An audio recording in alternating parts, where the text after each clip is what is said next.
बऱ्याच जणांना हा प्रश्न पडलाय, अन्नासारखे अन्न आहे, मग श्राद्धाचे जेवण टाळण्यासारखे त्यात काय आहे?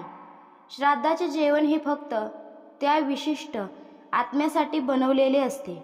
ते जेवण ताटात किंवा केळीच्या पानावर वाढून बाहेर अंगणात ठेवले जाते आणि त्या आत्म्याला आवाहन करून अन्नाचा घास घेण्याबद्दल विनवले जाते. प्रार्थना ऐकल्यावर तो आत्मा कोणत्याही लोकात असू दे, त्या ठिकाणी क्षणभरात हजर होतो आणि त्या सुग्रास अन्नाचा सुवास घेतो.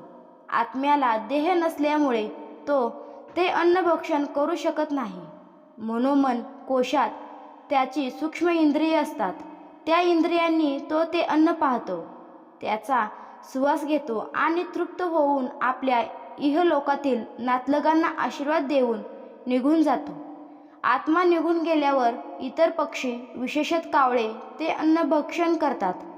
हे अन्न आत्म्याने पाहिल्यामुळे आणि त्याचा सुवास घेतल्यामुळे दुष्ट झालेले असते.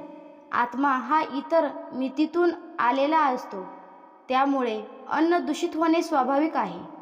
हे अन्न इतर लोकांनी भक्षण केल्यास पित्तप्रकोप होणे, मळमळण्यासारखे होणे, क्वचित उलटी होणे, डोके जड होणे, निरुत्साही वाटणे अशी लक्षणे उद्भवू शकतात. सगळ्यांनाच हे त्रास होतील असे नाही. बऱ्याच वेळा हे त्रास जाणवले तरी ते अन्नामुळे झाले आहे हे लक्षात येत नाही. अज्ञातच सुख आहे म्हणतात ते खरंच आहे. ज्यांनी आध्यात्मिक साधना उच्च पातळीची आहे ते हे अन्न भक्षणाचे परिणाम सहन करू शकतात, तरीही त्यांनाही अल्प प्रमाणात त्रास होतोच आजकाल. म्हणूनच 5 ताटे वाड्यांसाठी कल्पून तेवढे अन्न शिजवले जाते आणि पिंडाला आणि पक्ष्यांना दाखविले जाते. इतरांसाठी बाहेरून केटर्सचे जेवण असते. या उलट देवाला जो नैवेद्य दाखविला जातो तो नैवेद्य आवर्जून सर्वांनी भक्षण करावा असे आवाहन करतात.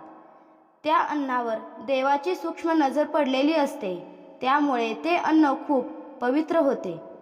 चॅनलवर नवीन असाल तर प्लीज चॅनलला सबस्क्राईब करा. धन्यवाद.